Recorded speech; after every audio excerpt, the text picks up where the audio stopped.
Hi everyone, it's Mike here from the Acid Left. Welcome to our podcast. We're here with Ben from Art House Politics, a YouTube channel that's been going, I guess, between 2 and 3 years. And he also makes content for Means TV. So I'm also here with Adam Ray Adkins, my regular co-host, and his cockatiels, um, which now I say I don't know if they're going to make any noises, but you may hear them come in at some point. I'm So sure they'll come basically, in at some point. yeah, I yeah, hope they, so. they make They should regular get top appearances. billing on the episode. That's more interesting than anything I've done.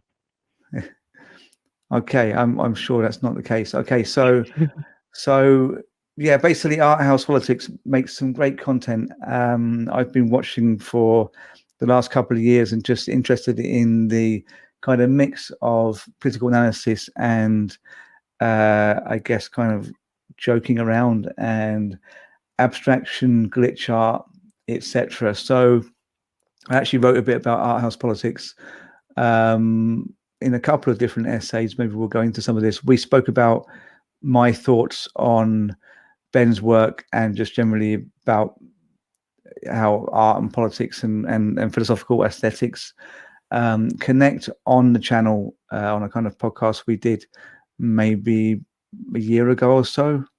hmm It was when COVID And started. yeah, there was no COVID in it, so yeah, it must have been before then.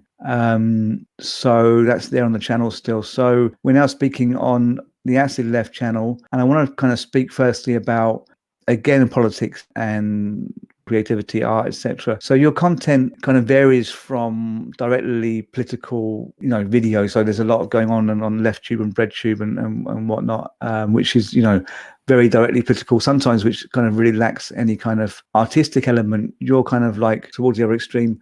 It's very kind of aesthetic.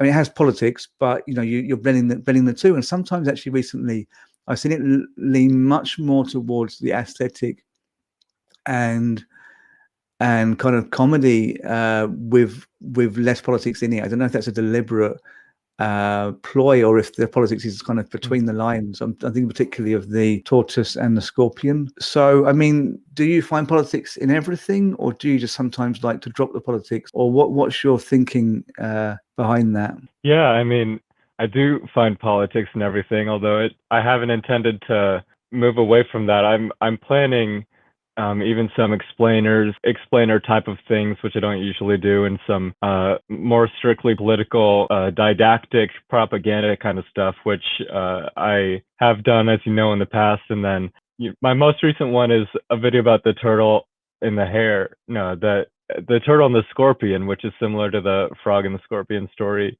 like an older version, just because I think that fable is so funny because the scorpion is so dumb. But I mean, we've all said a million times everything is political. And if I make videos that are, not explicitly political but have political themes, or it's just pure entertainment, there's a value to that too. Like, I think that all media is pretty ancillary in terms of politics because political organization is really, I think, what drives history. But even something that's like a bizarre, like in scare quotes, apolitical video, I think still has the power to give a perspective that is outside of a liberal paradigm and that it's incoherent or it doesn't produce anything. So it's like, um, it has something to say just by refusing to say anything in a way. Yeah, I think of your pretty recent video about your trinket quarantine tournament where you talk about the various trinkets you've had in your life and Yeah. you explain like little bits of them, but steadily throughout the video, it starts off very apolitical, it seems, and kind of silly, but you start throwing in little bits here and there about colonial attitudes, etc. But I watched it the first time I watched it. That was my thought, and then the second time I watched it, I showed it to my wife, and she thought it was amazing. But it struck me that even the way that you're talking about the trinkets, kind of has this like Walter Benjamin kind of feel to it. Finding the connection with objects and how they affect you and everything. I really thought that was a top-notch video, because you could show it to someone who's very little interest in politics and they would still enjoy it quite a bit, even though it has some radical messages in there. I'm so glad you say that. Yeah, that trinket video, it was the most self-absorbed one I've made. So I didn't know if people would take to it, but that's exactly, I think, a strategy that I lean on, is trying to sprinkle things in and catch people off guard. Because I try to make, my creative attitude is like, make a little bit of everything, try to reach all kinds of different people with different levels of political engagement. So yeah, I'm just wondering there about the creative process, thinking about the trinket video, where you have these kind of possessions, belongings that have kind of meanings that maybe go beyond their actual kind of physical presence, kind of commodity fetishes, effectively. Are they actually your things, and was that you speaking about them, or is there kind of a deviation from reality? And how did you just come up with that? Is that a creative process that is it kind of random, ideas coming from ideas, or do you plan it out? In the sense that, I mean, it's just good to have someone here who does like make art, I guess, because your videos really lean towards art, just to ask how things kind of unfold. yeah, I do some amount of planning, but I think most of my videos have just been an idea that pops in my head, and then I try to go and do it as soon as possible, because I have a short attention span. That video specifically, those are all my trinkets. I actually do love trinkets. I collect them like a magpie throughout my life. So I wanted to just share them and talk about them. But like you said, I mean, I'm an artist, maybe not as practiced as Adam. I actually followed your Instagram account when it was called Art of Dirt, before I knew who you were and that you were associated with Dr. Watson. But I do like watercolor painting, and so I do like to incorporate kind of artistic and aesthetic things into the creative process. Same thing where I'm trying to do everything. Sometimes I'll try to make things very pretty, and then sometimes make like video game content that is the kind of thing that 13-year-olds love to watch on YouTube. But I'd like to incorporate my painting kind of art more into the videos if I can. Yeah, but isn't the scorpion and the, I think it's turtle now, or tortoise, you just said, that video, doesn't that incorporate watercolor? Is that your own watercolor? That's not mine, actually. It's some 19th century depiction of like the old Arabic version of that story, which I took and made it animate. Like I don't know. It comes from an actual old painting. I love to use just like materials that I find and kind of remix them when I can. Sure, yeah, but I mean, the way you say like you're an artist, but you don't see yourself maybe in Adam's League or something like this. I mean, it's definitely art. I mean, this is the thing that you see a lot, where people are like, I make videos, I don't make art, or I make memes, I don't make art. There's this kind of strong distinction between the two, which kind of harks back to a snobbery, but a snobbery about everything that isn't painting and sculpture and drawing, basically. That this goes back to like art academies that want to protect their own kind of niche subject areas. But I think now there's this other effect, that this idea that everything made online is content rather than art. It kind of serves to take away art's rebellious aspect, or the aspect where art can be made for its own sake, like the art for art. Or I was going to try and say the French way, like the art pour l'art, but I don't have a very good French accent. But this kind of thing, that art for art's sake, literally meaning you're kind of doing it for noble reasons, but there isn't even any ethics in it. You're just doing it for doing it, which has noble reasons. Just because if you're doing art for art, you're not trying to make money, you're not designing weaponry or whatever, or designing products to make money for the capitalist system. So I think this kind of thing of like, no, it's all content, the way that YouTube categorizes stuff, so that now you're uploading actually content rather than videos, but generally where people talk about, you know, hey, I saw your content, I like your content, it all really serves to undermine art, because content seems to me to imply something much more like merchandise. You know, it's a quantifiable thing.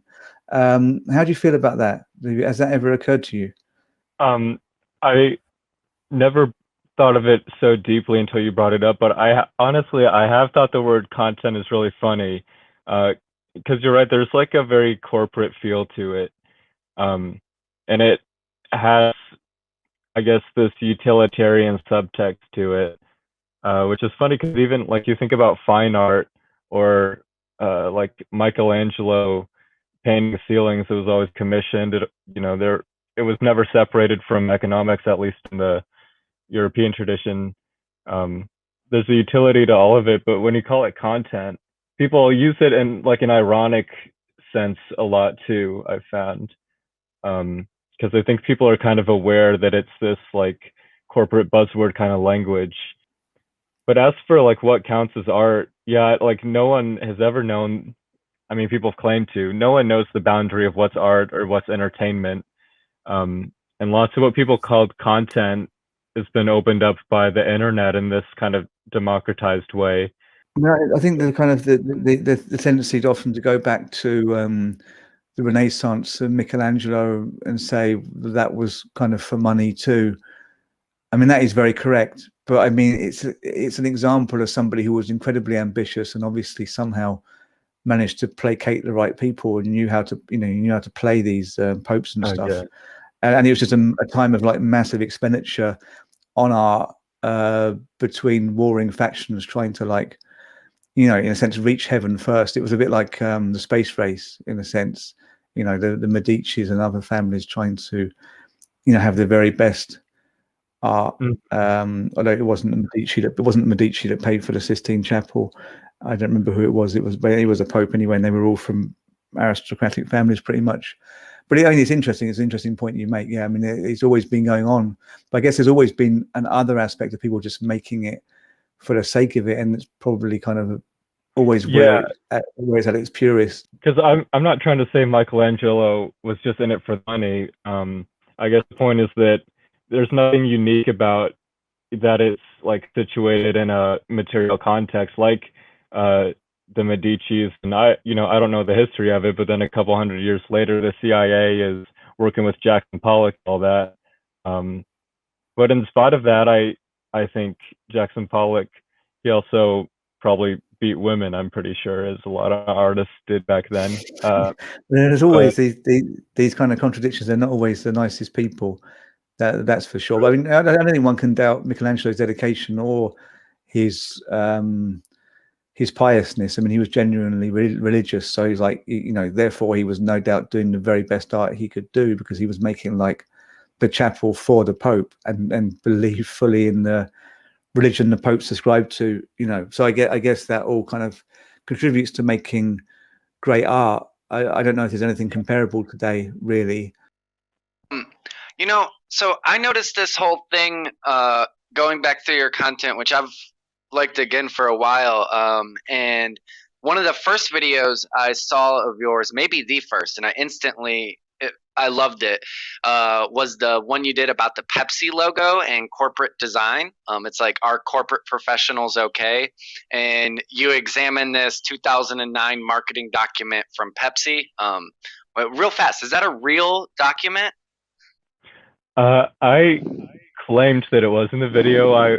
For some reason, looking back, I was really adamant, like, this is a real document. And then I think I researched it later, and I'm not sure if it is. I think it's kind of lost in the history where we got to make up our own story, but no one knows. Yeah, that's fair, because, you know, I mean, importantly, I guess, to the video is I bought that it was real. It seemed real to me. I had no question. And I thought, Jesus, these people are strange. Because, like, you go from it, you're documenting it and talking about it in this, like, you know, funny way, but it goes from, like, corporate jargon to some geometry and basic art theory. But then it ends up in this weird space at the end where you're like, I don't know, this new age branding, law of attraction, corporate stuff all melded together, and it really like summarizes the way that marketing feels, or like if you listen to these like design people and like, you know, hyper advertisement people talk, like they do seem like that, like they're in a new age cult sometimes. But then you also did you also did the video more recently, I Am a Car, Ads Are Brainwashing. And it's excellent because you start off with what I assume is a real car commercial. It has a very, like, I don't know, high-end Super Bowl feel to it, but you're overdubbing it and making it incredibly ridiculous. But then, like, after that, it switches over to something more typical of your videos, where it's like a very glitchy political explanation of Edward Bernays, who was Sigmund Freud's nephew and invented public relations and advertising and all that, and kind of like uses psychoanalytic theory to, you know, target people, which is the birth of like modern advertising and stuff. I was wondering if you could like kind of elaborate on that and tell a bit of the history and importance of psychoanalytic theory to advertising.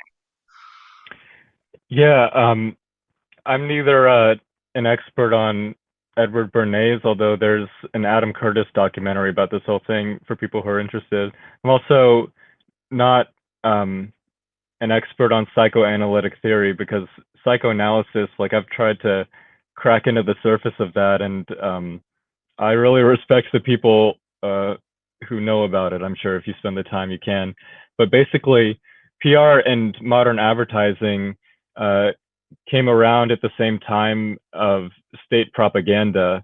And Edward Bernays was Sigmund Freud's nephew, I believe. And so there were these new inquiries into the subconscious that people were learning about. I mean, PR and modern advertising obviously are a way to hack into the subconscious in the same way that propaganda can, but maybe in some more insidious ways, you know, for the purpose, instead of a political agenda, to get people to buy stuff. And so of all the ways that it can be useful to understand the subconscious, that's one way that kind of we are not in control of, and is a way that corporations are in control of us. And in some ways it's been really effective. Like I feel like, speaking of content, like older generations kind of agreed to accept advertisement as a kind of content in of itself. And younger people don't try to take to advertisement, I guess, when it's obvious, but still, like, sometimes the PR people, I think, are just sound like an insane cult, like you say, but obviously it affects the way we think. Well, yeah, I mean, I was born in '88, which means when I was growing up in the '90s, that was like peak time for advertising to kids. Advertisement companies did, and I think they still do, hire psychologists to understand how to advertise and what kind of stuff to create for kids, specifically designed to get them to bug their parents to buy it or to stay glued to the TV. And you know, we've talked a lot about Rick Roderick recently, and in one of his lectures, he talks about mass culture and says, like, the goal of it is psychoanalysis in reverse, to, you know, fill up these spots with pre-created identities rather than to bring forth, like, you know, your own healthy understanding of yourself and the ego. Like today on the internet or something, you might call that psychological warfare, would be like the buzzword to kind of encapsulate that. And I was wondering if you agreed with that, and like if you saw a way to combat that, and possibly if you think like your work is, you know, trying to combat that.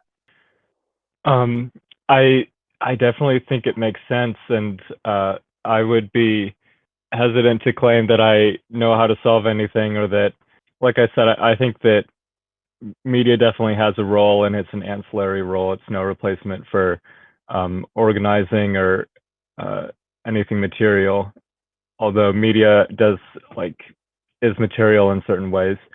And I do think I try to offer an alternative and things that challenge that. And like the video that you brought up about the car and Edward Bernays, I Am a Car, Ads Are Brainwashing, is like a plea to people to be like, don't let, like, take back control of yourself. Like, no one can control the subconscious. That's why it's the subconscious. But being aware of that, I guess, is important.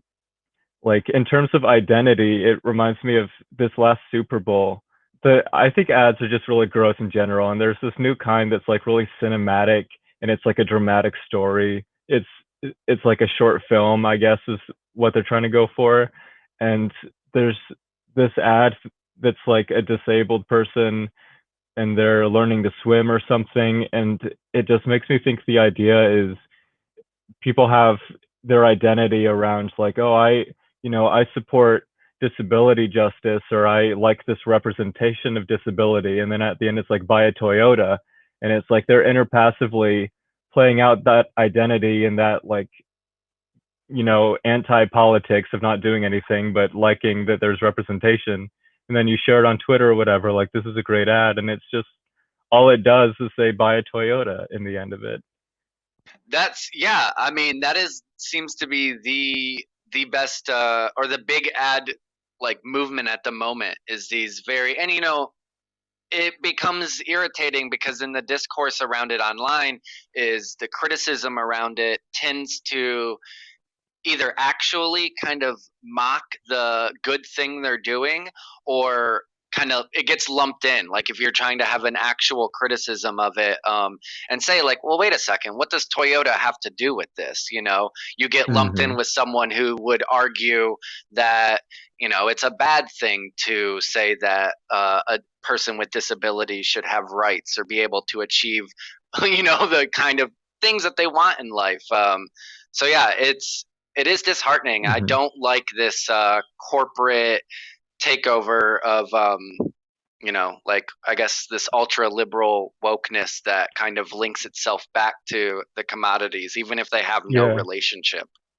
Mike, hello. Mike, I'm curious what advertisements like in Finland are. Is it as I don't really know. present? I don't watch Finnish TV. I only watch UK TV, and I only really watch late night news on a channel with no adverts. So I can't help you. I don't watch Netflix otherwise, and Prime Video. So I don't watch any TV with adverts. I don't know what happens in Finland. Honestly, I was just thinking though about the Pepsi advert with Kendall Jenner a few years ago. I don't know if you remember that, where she is part of a nondescript protest, and the protest kind of fronts up to the police, and there's this like kind of standoff, but doesn't look at all aggressive really. It's just something maybe is kind of brewing, but it's ever so slightly suggested there may be a standoff between the police and the crowd, and then she goes up to the police, a particular police officer, and gives him a can of Pepsi, and then everything kind of diffuses.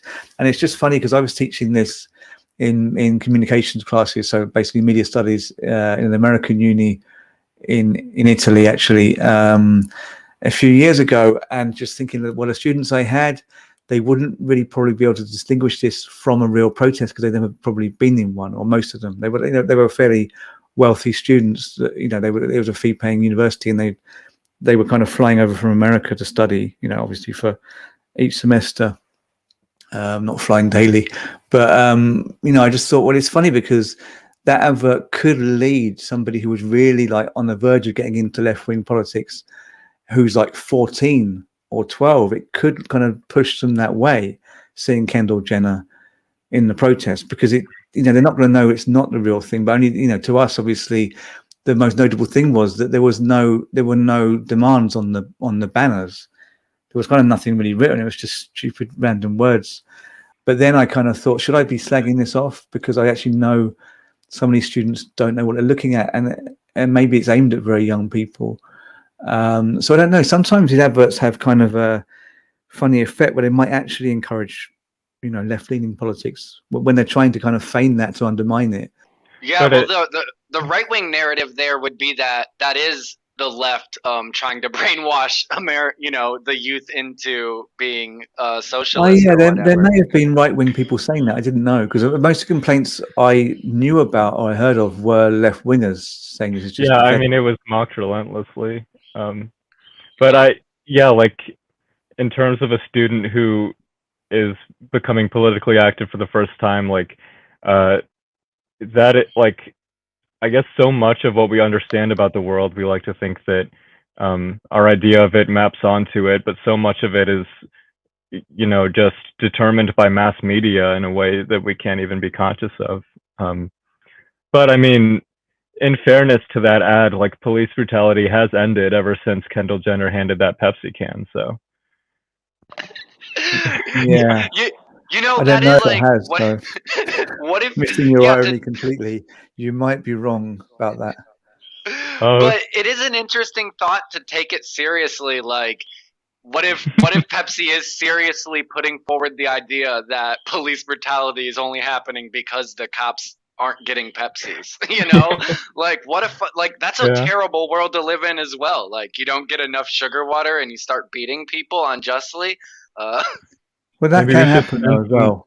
That one does need sugar. But Yeah, I mean, True. also, like, we're all. I mean, don't you think that left tube is very kind of oriented around image and becoming a product? I mean, this is stating the obvious, really, I suppose, but just to kind of like move in that direction. Isn't that one of the things? There's not only this co-opting of the left in mainstream advertising that people are just kind of making themselves into adverts. It's getting quite hard to say anything really. hmm Or it's getting quite hard to conceive of any serious statements being made within left-wing media online. yeah. I mean, I think most people who are part of the Breadtube discourse have seen that critique, and there's somewhat of a backlash about, I think, that crowd and genre of media. But But who is my that crowd? Who would you say the crowd is? Because a whole lot of breadtubers that don't like the term breadtube and yeah, do I think kind of none of them do. critique this stuff. But then some of those people are like, and I'm asking you to say names, but I'm saying some of those people because I won't say names. But I mean, like, some of those people are the ones doing it. You get these people that are really obviously like aiming for celebrity, and it's really affecting their content. And then they're, part of the whole content is like slagging off Breadtube, saying I'm not part of it anymore. It's all people just like trying to get attention for themselves. But they're the people. It's like they sound like they're calling themselves out. Yeah, I think there is some of that. There's some people who like make the critique, and there's a question of like, well, are you no different? But then, I mean, it's fair to respond to the critique like in a vacuum as well. But there's other people, like, I think some of the people we associate with the beginning Breadtube people who never called themselves Breadtube, are kind of like aware of it, but still think that they're doing useful work. And now people say Breadtube to refer to Twitch people, which, like, I don't really understand where the boundaries of it are anymore. But I mean, we've spoken about the Situationists before, and I think that their warning of recuperation is useful here, where hypothetically this YouTube, or I guess Twitch media, is supposed to be a radical antidote to something, and then what are the ways that it becomes content and becomes incorporated into the same system, like turned into a commodity that's stripped of any radical potential that it has? It is something to be aware of. Yeah, it's all tricky. I mean, I don't know what we think we might achieve with any of this. I guess I don't even really include myself in all of that because I don't think we're not a particularly big channel, the Acid Left. And I'd probably achieve more through my writing if anyone ever read it in any significant numbers. But yeah, I mean, so when I say we, I mean just like generally the whole network. But I mean, is anyone really thinking, yeah, we're going to achieve something with this, we're going to change something? I suppose the thing is, whenever you see a Michael Brooks quote, you're like, geez, there's someone who's really saying something, but then he's not with us anymore. Because there's often these kind of statements about, we need to really connect with people on the streets, real people, and these kind of statements aimed at action that kind of make you feel embarrassed because it's like we're never really achieving that. But there was a nice moment the other day because the KK Capital Comrades, Zero Books Capital Comrades, they have had this kind of ongoing fight with another philosophy page on Facebook. And I didn't really understand any of it. It's just like, I'm actually an admin for the Zero Books Capital Comrades. I haven't been paying a lot of attention, I'm afraid. But there's this kind of like, this other group decided like they're going to kind of like basically just troll the Zero Books Capital Comrades. And that kind of subsided. And then the Capital Comrades put up a post saying, donate to DSA and to Moms for Housing, which is a group that deals with gentrification and the effects, way it makes people homeless in America. And so they kind of said, like, now we've got past this stupid kind of trolling action by this other group. To celebrate, can people donate to these real kind of grassroots groups? So the DSA, I don't know what you really think about them, but the Mums for Housing, I think, are a serious, properly grassroots group with no electoral ambition as such. So they're really just trying to help people in kind of most basic and necessary ways. So that was kind of a good kind of moment, I thought. But that's really how I see things being, maybe getting positive, is where we could encourage people to give money or to kind of do stuff concretely with real campaign groups. But I've been kind of saying that for a while. I don't know how it's really possible. It's quite a leap, because either you're like doing a podcast like this, or you're actually with your local grassroots campaign. It's not the same thing. Well, I mean, like the organizing thing and the question of how we win is a whole other can of worms. But I also don't want to make it sound like, as I've said earlier, I think media is just one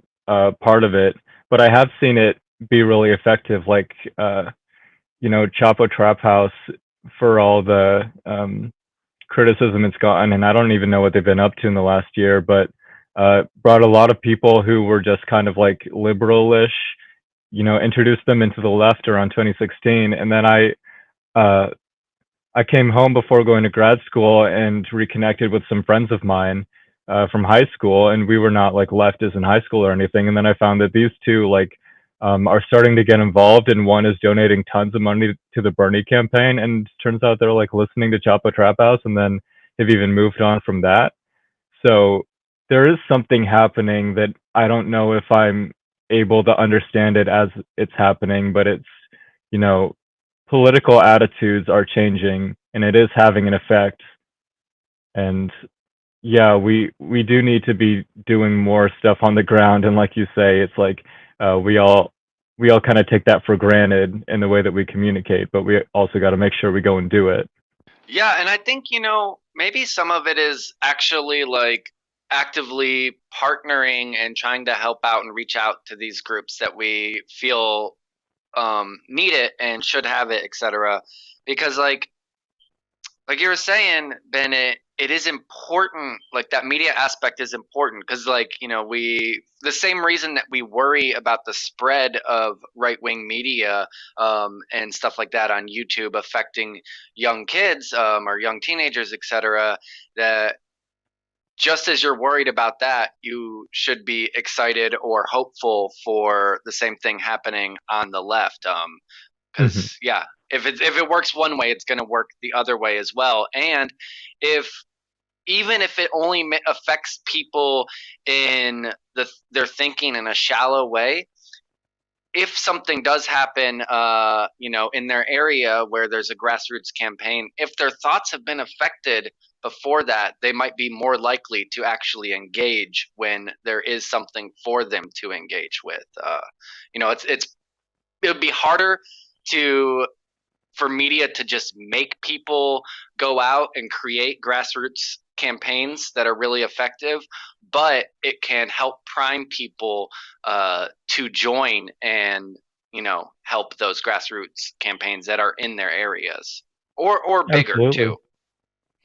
Okay, yeah. So I guess this gets on to strategies and how we convey the need to act concretely, politically, and of course, as you just said, Ben, like, media is one thing, and of course, then art is one thing. Within the wider kind of network, and making media that promotes left-wing values or causes is something in itself, for sure, and making art. But then I guess it gets into, how does one tactically do that, because there are so many choices about how to make art, and then we can revisit, because we have before on your channel, but revisit again this kind of debate about abstraction versus figuration. And one thing I liked about your work was this kind of abstract element there, that is kind of a chaotic aesthetic, or a bit of a messed up one, a kind of glitchy aesthetic, but abstract basically means with no discernible form. form, or literally abstracted from nature. So you kind of like mess about with the aesthetic till it no longer resembles anything concretely. So going back to the Frankfurt School, so kind of the bit before World War II up to 60s and early 70s, you know, there was this kind of thing, this kind of idea that the abstract, something which couldn't be discerned, could resist capitalism and fascism, etc., because the real problem is an excess of control under over-rational capitalist societies. And that isn't to like negate rationalism, because that's really bad. If you just try and completely do away with rationalism, you get like something like Trump denying climate change or something. But you know, you just have to like take rationalism on board with a natural kind of innate chaos in nature. So, you know, there's this idea that an abstraction, which is kind of wild, breaks through the over-rationalist desire to control everything, which ends up with, for Adorno, capitalism and fascism and totalitarian communism, and I would say neoliberalism later on. So you know, by making art that is kind of really far out, pushing psychedelia, but he wouldn't have said that himself, you can resist this over-controlling tendency. The only problem I see now, and we talked about this before, and I think I was very positive about abstraction. The problem I see now is basically that the abstraction has been co-opted by the right, or, you know, there's at least a kind of good deal of chaos in, you know, the Trumpian and QAnon movements, and you see that kind of spilling over on January the 6th, the Capitol kind of invasion. I don't know if you see that and where we go with this, but I'm kind of concerned that if a kind of crazy art is the way forward, the left are kind of behind on it. Somehow the right are kind of running away with the crazy narrative. Does that make any sense at all?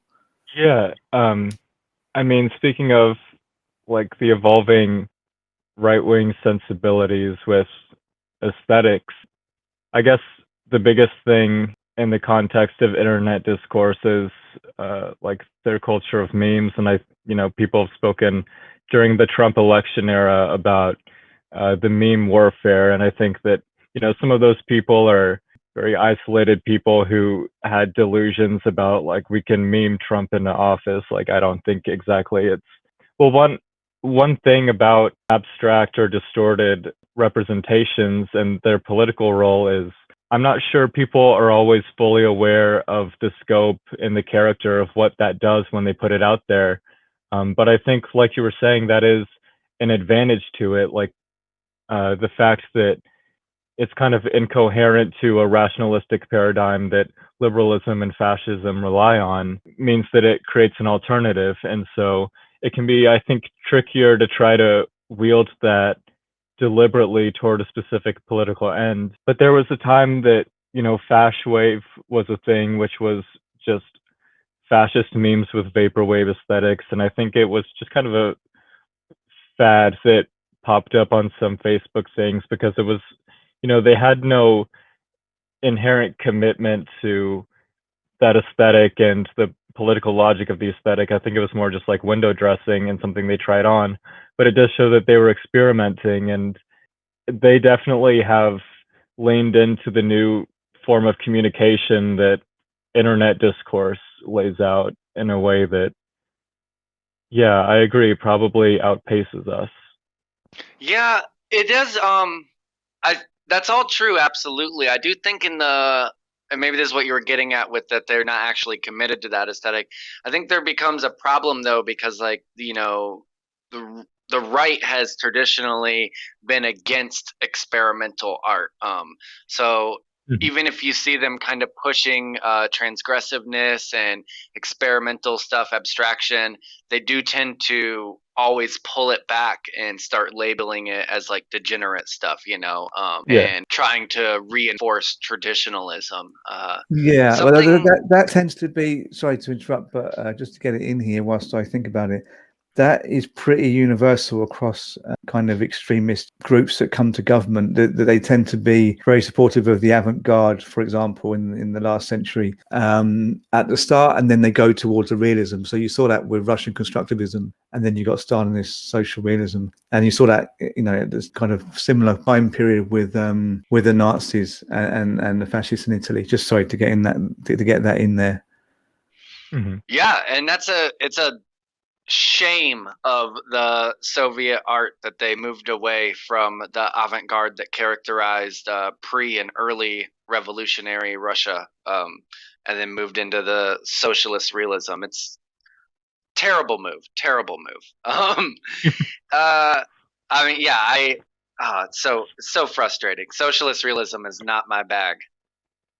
Oh, I lost what I was. Yeah, but I think gonna can't you say it's frustrating how they move from like we're going to make a utopia where everyone's free and whatever to putting people in gulags. You know what I mean? There were serious yeah. like real life parallel. And you weren't saying that wasn't frustrating, but I think it's funny. I mean, not that anything's historically funny about that, but I just mean your kind of statement that you you know that you find it really problematic. It is artistically, but it's interesting how that parallels and move from kind of you know idealistic politics to really like the worst politics possible. That has always kind of gone in hand with, you know, really good art to really shitty art. Yeah, they're connected. Absolutely. And so something that we've focused on with our channel is you know, the whole Mark Fisher's call for the acid communism. That's where we are inspired from the name The Acid Left. And sometimes we get accused of purely just doing the same thing, like taking something left wing and throwing a psychedelic filter on it or something. But I think to Mike and I both, it goes both ways. We're not simply trying to make left ideas more aesthetic or more psychedelic looking or glitch looking, etc. We're also doing the reverse and trying to bring left ideals into these communities, into psychedelic communities, into art communities, and trying to let them see the relationship and grow it from there. And for me, your content is your art is some of the best at doing that, the way that it interweaves politics and very visually engaging form. So I just really appreciate that it is psychedelic to its core. I think, you know, it's clearly not a just propaganda, etc. Yeah, another thing is that I think where we get, you know, we might get trouble because we're called left, and where, you know, sometimes we do use the term acid communist, where we might get people say, you know, I don't like communism because of its links to totalitarianism. That in a way the acid part is a modifier to the communism.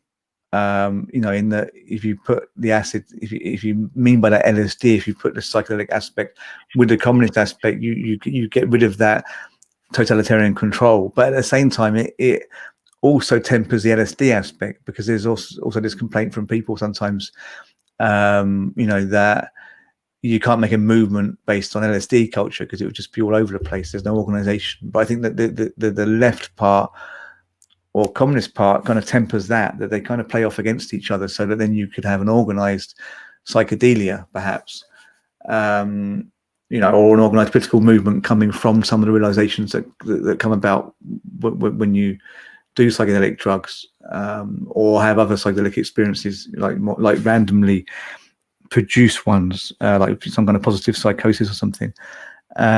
So yeah, there are those aspects. And then thinking about art house politics, I think that you very strongly see this kind of tempering of a kind of far out art that's kind of falling apart at the edges, you know, glitched, with something more structured. So actually from frame to frame, well, not so much frame to frame, but from kind of passage to passage, when you have somebody talking, you know, there are kind of things that make sense, and it gets a kind of a little bit messy on purpose.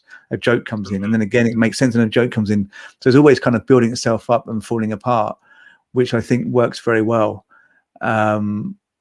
So yeah, that's where I've always found it interesting, and I think it does reflect the kind of acid left ethos, even if I don't know that Ben would ever use that term. I don't suppose you do. I would happily claim that mantle, and thank you to the both of you for fawning praise on me. I hope that I can incorporate those strategies as best as I can. Yeah, I think that the I mean, as far as the accusation that you're just slapping something on, as you said, Adam, it is more aligned with left values as opposed to artistically reactionary ideas of conservatism and their labeling of it as degenerate art. If we have an attitude of critique and recognizing that something is very wrong with the way that things are, and if we're able to show something that contradicts the kind of the rationalist assumptions that underpin the world that we're in, that we recognize as falling apart, I think that that shows something on like a visceral and maybe a subconscious level and an aesthetic level that corresponds to some of the explicit things that we're saying. And that's not to say that that there are no contradictions. Like if you have a materialist outlook, maybe it runs into some of the same problems, but I do think that a synthesis of even like some of the leftist ideas that do rely on rationality and on structure, a synthesis of those with this kind of aesthetic makes a lot more sense than the right wing doing it. And so I think that experimenting with it is a good idea. Well, on that note, I do want to ask before we go if there's any videos of yours that you want to plug. Maybe one's something that because this happens to me sometimes. It's like I'll create something that I think is really good, and it won't get much attention, but something that I've created that I think is like, well, this is okay. I'll throw it up. It will blow up, and it kind of. Yeah. It slightly frustrates me, but I also just find it incredibly interesting. So I was curious if there's any video of yours that you wish more people would check out. That's exactly how I would describe everything. Like I found there's like an inverse relationship to the things that I pour my creative energy into, and then stuff that like my most viral videos that are the reason why my channel took off even to the extent that it did, which isn't that big. But it was like the viral videos are just like basically Snapchat videos that I posted. And you're right, it's frustrating in one way, but also like, yeah, I'll take what I can get. But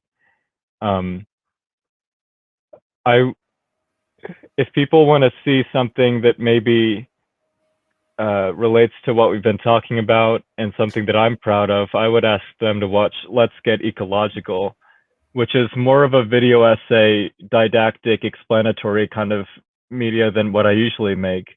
But I'm talking about ecological crisis, which I think is the issue that I care the most about.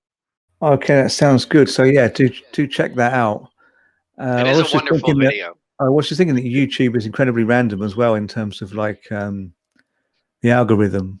So sometimes you put up something you think is really good, and it is good and better maybe than other stuff, and it doesn't do that well. We had quite a random one today that we put up for the moment for Patreon subs only. We put up a reading group on Mark Fisher's Weird and the Eerie, and it's been banned in Syria, Cuba, and North Korea.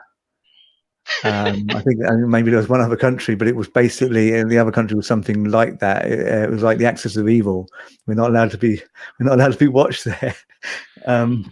I mean, Bush's Axis of Evil. But we're like, okay, we'll take that. No one can watch this in Syria. I mean, it's a shame for those of our fans in Syria, but it just seemed like of all the things you can do, you just get these really weird decisions being made sometimes.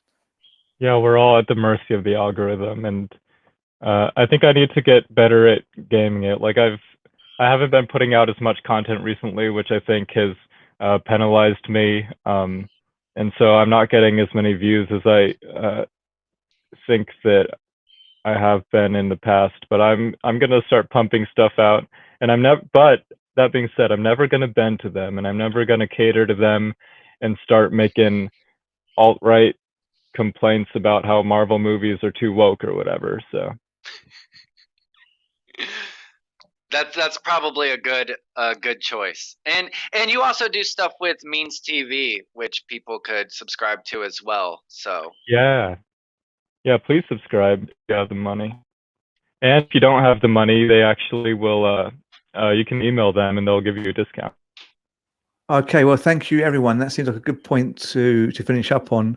So do look at Art House Politics on YouTube and Means TV if you can, and yeah, keep tuned into the Acid Left. Thank you, and see you shortly.